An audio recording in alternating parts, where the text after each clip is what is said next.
Hello friends, ಇವತ್ತಿನ video ಮೂಲಕ ತುಂಬಾ ಸಿಂಪಲ್ ಆ್ಯಂಡ್ ಟೇಸ್ಟಿಯಾಗಿ ಸ್ನ್ಯಾಕ್ ರೆಸಿಪಿ ಕಡಲೆ ಬೀಜ ಚಿಕ್ಕಿ ಯಾವ ರೀತಿ ಮಾಡೋದು ಅಂತಂದ್ಬಿಟ್ಟು ತೋರಿಸ್ಕೊಡ್ತಾ ಇದ್ದೀನಿ. ಸೊ ಬನ್ನಿ ಇವಾಗ ಲೇಟ್ ಮಾಡ್ದಿರಾ ಈ ಕಡಲೆ ಬೀಜ ಚಿಕ್ಕಿ ಯಾವ ರೀತಿ ಮಾಡೋದು ಅಂತಂದ್ಬಿಟ್ಟು ನೋಡೋಣ. ಈ ಚಿಕ್ಕಿ ಮಾಡೋದಕ್ಕೆ ಮೊದಲು ಈ ರೀತಿಯಾಗಿ ಕಡಲೆ ಬೀಜನ ರೋಸ್ಟ್ ಮಾಡ್ಕೋಬೇಕು. ಸೊ ಹಾಗಾಗಿ ನಾನಿಲ್ಲಿ ಕಡಾಯಿಗೆ 1.5 ಕಪ್ ಆಗುವಷ್ಟು ಕಡಲೆ ಬೀಜ ಹಾಕ್ಕೊತಾ ಇದ್ದೀನಿ. ಹಾಕ್ಕೊಂಡಿದ್ದಾದಮೇಲೆ ಮಿಕ್ಸ್ ಮಾಡ್ಕೊತಾ ಲೋ ಫ್ಲೇಮ್ನಲ್ಲೇ ಈ ಕಡಲೆ ಬೀಜನ ರೋಸ್ಟ್ ಮಾಡ್ಕೋಬೇಕು. ಸೊ ನೋಡಿ, ಈ ರೀತಿ ಲೋ ಫ್ಲೇಮ್ನಲ್ಲಿ ರೋಸ್ಟ್ ಮಾಡ್ಕೊತಿದ್ದಂತೆ ನಮಗೆ ಈ ಕಡಲೆ ಬೀಜ ಮೇಲ್ಗಡೆ ಸಿಪ್ಪೆ ಅನ್ನೋದು ಸಪ್ರೇಟ್ ಆಗುತ್ತೆ. ಜೊತೆಗೆ ಕಡಲೆ ಬೀಜನೂ ಅಷ್ಟೇ ಓಪನ್ ಆಗುತ್ತೆ 2 ಪಾರ್ಟ್ಸ್ ಆಗಿ ಲೋ ಫ್ಲೇಮ್ನಲ್ಲಿ ರೋಸ್ಟ್ ಮಾಡ್ಕೊಳ್ಳೋದ್ರಿಂದ.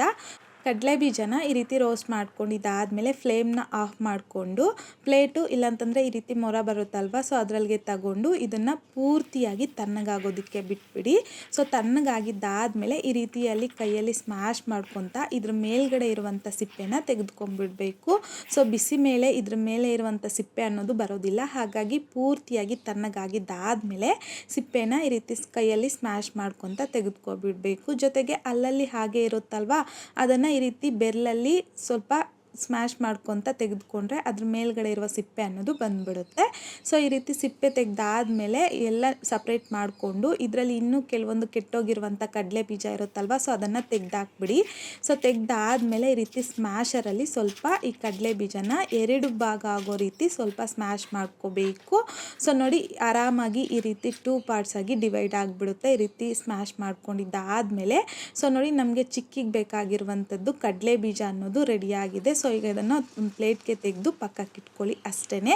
ಸೊ ಈ ರೀತಿಯಾಗಿ ಚಿಕ್ಕಿಗೆ ಕಡಲೆ ಬೀಜನ ರೆಡಿ ಮಾಡ್ಕೊಂಡಿದ್ದಾದಮೇಲೆ ಪಕ್ಕಕ್ಕೆ ಇಟ್ಕೊಂಡು ನಾವು ಚಿಕ್ಕಿ ರೆಡಿ ಮಾಡಿದ್ದಾದಮೇಲೆ ಹಾಕೋದಕ್ಕೆ ಅಂತಂದ್ಬಿಟ್ಟು ಮೊದಲೇ ಈ ರೀತಿಯಾಗಿ ಬಟರ್ ಪೇಪರ್ ಮೇಲೆ ಸ್ವಲ್ಪ ಎಣ್ಣೆ ಇಲ್ಲಾಂತಂದರೆ ತುಪ್ಪನ ಗ್ರೀಸ್ ಮಾಡಿಟ್ಕೊಳ್ಳಿ. ಆವಾಗ ನಮಗೆ ಚಿಕ್ಕಿ ಹಾಕೋದಕ್ಕೆ ತುಂಬ ಈಸಿ ಆಗುತ್ತೆ.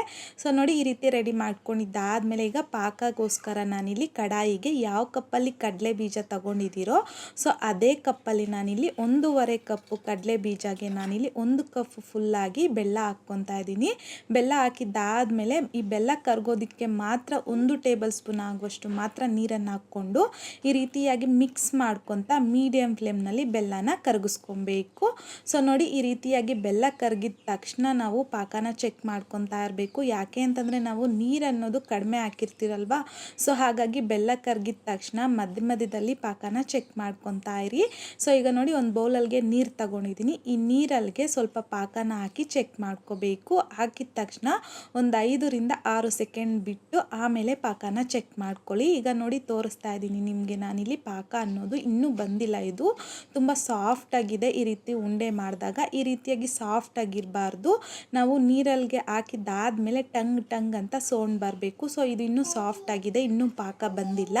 ಸೊ ನೋಡಿ, ಈಗ ಮತ್ತೊಂದು 2 ನಿಮಿಷ ಲೋ ಫ್ಲೇಮ್ನಲ್ಲಿ ಈ ರೀತಿಯಾಗಿ ಮಿಕ್ಸ್ ಮಾಡ್ಕೊತ ಬೆಲ್ಲನ ಕುದಿಸ್ಕೋಬೇಕು. ಸೊ ಈ ಟೈಮಲ್ಲಿ ನಾನು ಇದರಲ್ಲಿಗೆ ಒಂದು ಅರ್ಧ ಟೀ ಸ್ಪೂನ್ ಆಗುವಷ್ಟು ಏಲಕ್ಕಿ ಪುಡಿ ಹಾಕ್ಕೊತಾ ಇದ್ದೀನಿ. ಹಾಗೆಯೇ 1 ಟೀ ಸ್ಪೂನ್ ಆಗುವಷ್ಟು ತುಪ್ಪ ಸಹ ಹಾಕ್ಕೊತಾ ಇದ್ದೀನಿ. ತುಂಬಾ ಚೆನ್ನಾಗಿರುತ್ತೆ ಫ್ಲೇವರು. ಸೊ ಹಾಕಿದ್ದಾದಮೇಲೆ ಒಂದ್ಸಲ ಚೆನ್ನಾಗಿ ಮಿಕ್ಸ್ ಮಾಡಿಕೊಂಡು ಮತ್ತೊಂದು ಸಲ ಈ ಪಾಕನ ಚೆಕ್ ಮಾಡ್ಕೋಬೇಕು. ಈಗ ಆಲ್ರೆಡಿ ಪಾಕ ಅನ್ನೋದು ಬಂದಿದೆ. ಸೊ ಹಾಗಾಗಿ ಒಂದು ಬೌಲಲ್ಲಿಗೆ ನೀರು ತಗೊಂಡು ಮತ್ತೆ ಪಾಕನ ಚೆಕ್ ಮಾಡ್ಕೊಳ್ಳಿ. ಸೊ ನೋಡಿ, ಈ ರೀತಿ ಪಾಕ ಹಾಕ್ಕೊಂಡಿದ್ದಾದಮೇಲೆ ಒಂದು 5 ಸೆಕೆಂಡ್ ಬಿಟ್ಟು ಆಮೇಲೆ ಈ ರೀತಿ ಉಂಡೆ ಮಾಡ್ಕೊಳ್ಳಿ. ಉಂಡೆ ಮಾಡ್ಕೊಂಡಿದ್ದಾದಮೇಲೆ ಈ ಉಂಡೆ ಅನ್ನೋದು ತುಂಬ ಗಟ್ಟಿಯಾಗಿರಬೇಕು. ಬೌಲಲ್ಲಿಗೆ ಹಾಕಿದಾಗ ಟಂಗ್ ಅನ್ನೋದು ಸೌಂಡ್ ಬರುತ್ತೆ. ಸೊ ಈ ರೀತಿಯಾಗಿ ಪಾಕನ ರೆಡಿ ಮಾಡ್ಕೊಂಡಿದ್ದಾದಮೇಲೆ ಇಮ್ಮಿಡಿಯೇಟಾಗಿ ಲೋ ಫ್ಲೇಮ್ಗೆ ಟರ್ನ್ ಮಾಡಿಕೊಂಡು ಕಡಲೆ ಬೀಜನ ಹಾಕಿ ಬೇಗ ಮಿಕ್ಸ್ ಮಾಡ್ಕೋಬೇಕು. ಸೊ ತುಂಬ ಬೇಗ ಮಿಕ್ಸ್ ಮಾಡ್ಕೋಬೇಕು. ಲೋ ಫ್ಲೇಮ್ನಲ್ಲೇ ಮಿಕ್ಸ್ ಮಾಡ್ಕೋಬೇಕು. ಎಲ್ಲ ನೀಟಾಗಿ ಮಿಕ್ಸ್ ಮಾಡ್ಕೊಂಡಿದ್ದಾದಮೇಲೆ ಫ್ಲೇಮ್ನ ಆಫ್ ಮಾಡಿಕೊಂಡು ಇಮ್ಮಿಡಿಯೇಟಾಗಿ ನಾವು ಬಟರ್ ಪೇಪರ್ಗೆ ತುಪ್ಪನ ಗ್ರೀಸ್ ಮಾಡಿ ಇಟ್ಕೊಂಡಿದ್ರಲ್ವ, ಸೊ ಅದ್ರ ಮೇಲ್ಗಡೆ ಹಾಕ್ಕೊಂಡು ಸೊ ಬೇಗ ಈ ರೀತಿ ಸ್ಪ್ಯಾಚುಲರಲ್ಲಿ ಮೊದಲನೇದಾಗಿ ಈವೆನ್ ಆಗಿ ಸ್ಪ್ರೆಡ್ ಮಾಡ್ಕೊಳ್ಳಿ. ಸೊ ಈ ರೀತಿ ಸ್ಪ್ರೆಡ್ ಮಾಡ್ಕೊಂಡಿದ್ದಾದಮೇಲೆ ಚಪಾತಿ ರೋಲರ್ಗೆ ಎಣ್ಣೆ ಇಲ್ಲಾಂತಂದರೆ ತುಪ್ಪನ ಗ್ರೀಸ್ ಮಾಡಿಕೊಂಡು ಈ ರೀತಿ ರೋಲ್ ಮಾಡ್ಕೊಳ್ಳಿ. ಸೊ ಬೇಗ ರೋಲ್ ಮಾಡ್ಕೋಬೇಕು. ತುಂಬ ಬೇಗ ಇದು ಗಟ್ಟಿ ಆಗಿಬಿಡುತ್ತೆ. ಸೊ ಹಾಗಾಗಿ ಈ ರೀತಿಯಾಗಿ ಈವೆನ್ ಆಗಿ ರೋಲ್ ಮಾಡ್ಕೊಂಡು ತಗೋಬೇಕು. ಸೊ ಈ ರೀತಿಯಾಗಿ ರೋಲ್ ಮಾಡ್ಕೊಂಡಿದ್ದಾದಮೇಲೆ ಇದ್ರ ಮೇಲ್ಗಡೆ ಇರುವಂಥ ಒಂದು ಲೇಯರ್ ಸ್ವಲ್ಪ ತಣ್ಣಗಾಗೋದಕ್ಕೆ ಬಿಡಿ. ಪೂರ್ತಿಯಾಗಿ ತಣ್ಣಗಾಗೋವರೆಗೂ ಬಿಡಬಾರ್ದು, ಕಟ್ ಮಾಡ್ಕೊಳ್ಳೋದಕ್ಕೆ ಕಷ್ಟ ಆಗುತ್ತೆ. ಸ್ವಲ್ಪ 1-2 ನಿಮಿಷ ಆದಮೇಲೆ ನೋಡಿ, ಈ ರೀತಿಯಾಗಿ ನಿಮಗೆ ಯಾವ ಸೈಜ್ಗೆ ಬೇಕೋ ಆ ಸೈಜ್ಗೆ ಪೀಸಸ್ನ ಕಟ್ ಮಾಡ್ಕೊಳ್ಳಿ.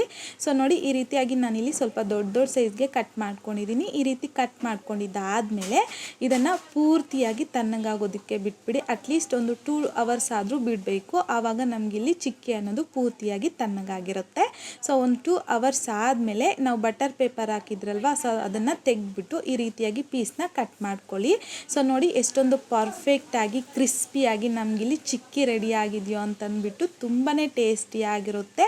ಸೊ ಖಂಡಿತ ಈ ವಿಧಾನದಲ್ಲಿ ಒಂದ್ಸಲ ಟ್ರೈ ಮಾಡಿ ನೋಡಿ, ತುಂಬಾ ಪರ್ಫೆಕ್ಟಾಗಿ ಬರುತ್ತೆ. ಸೊ ನಾವಿಲ್ಲಿ ಪಾಕ ಒಂದು ನೋಡಿಕೊಂಡ್ರೆ ಸಾಕು, ತುಂಬಾ ಪರ್ಫೆಕ್ಟಾಗಿ ಈ ಕಡಲೆ ಬೀಜ ಚಿಕ್ಕಿನ ಮಾಡ್ಕೋಬೋದು.